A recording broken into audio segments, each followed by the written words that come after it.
Yes, ready, start.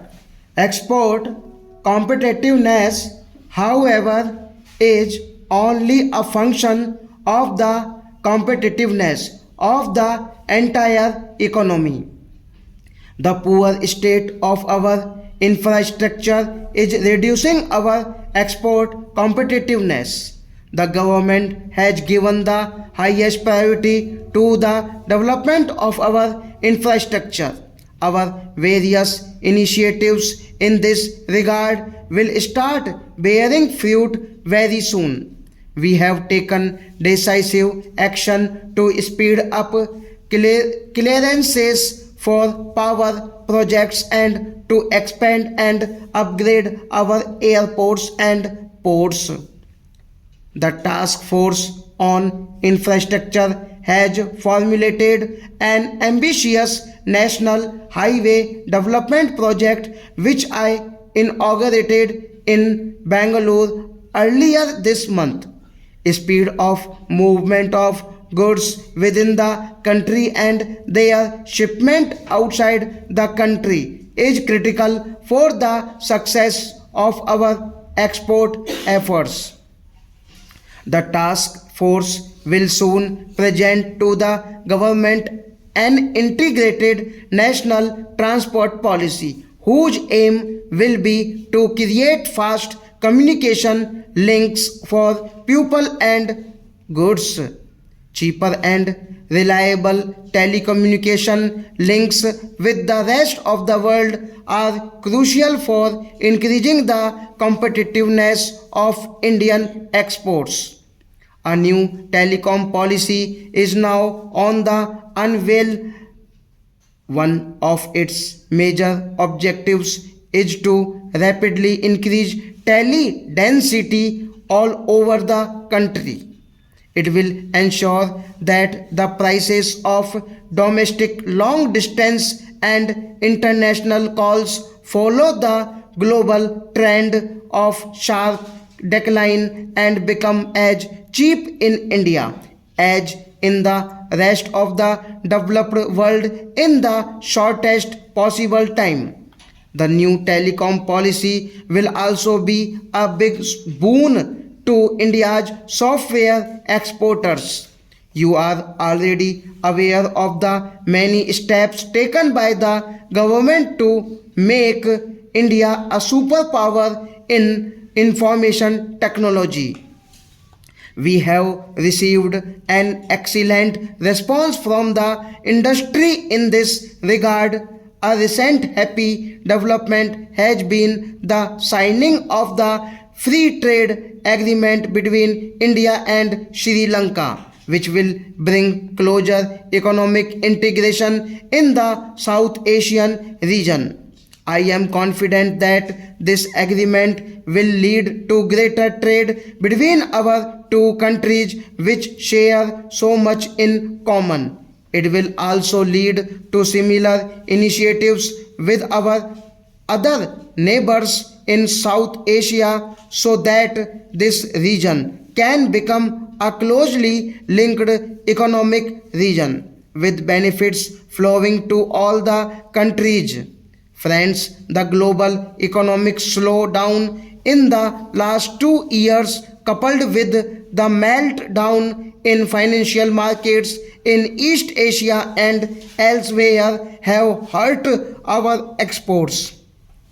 In such testing times, it is all the more necessary that you take this adverse development as a challenge for all here. I am happy to be with you this morning to participate in the India Tourism Day celebrations. I congratulate all those who have been named for receiving the award. I call upon others to emulate the examples set by the award winners. Redouble your efforts with a healthy competitive spirit and work hard to achieve excellence in attracting more tourists, both domestic and foreign. We all know that tourism generates many more jobs for relatively less investment. It is capable for creating large scale employment opportunities, particularly in rural and backward areas where there are many attractive sites for tourists. It is potentially the biggest generator of foreign exchange. It is a non polluting industry while foreign tourists generate goodwill for India around the world. Domestic tourism is a powerful contributor to the cause of national integration. The government has therefore accorded high priority for the development of this sector through appropriate policies and programs. Tourism has often been misunderstood as an elitist activity without realizing its economic, social, and civilization significance. Travel from one place to another for the purpose of pilgrimage, pleasure, experience, education, and business is not the exclusive privilege of any class of society but a universal phenomenon. Tourism brings together people of different cultures and religions and foster better mutual understanding. For doing this effectively and durable, it demands conditions of peace. It is therefore rightly said that tourism is the greatest peace movement in the world.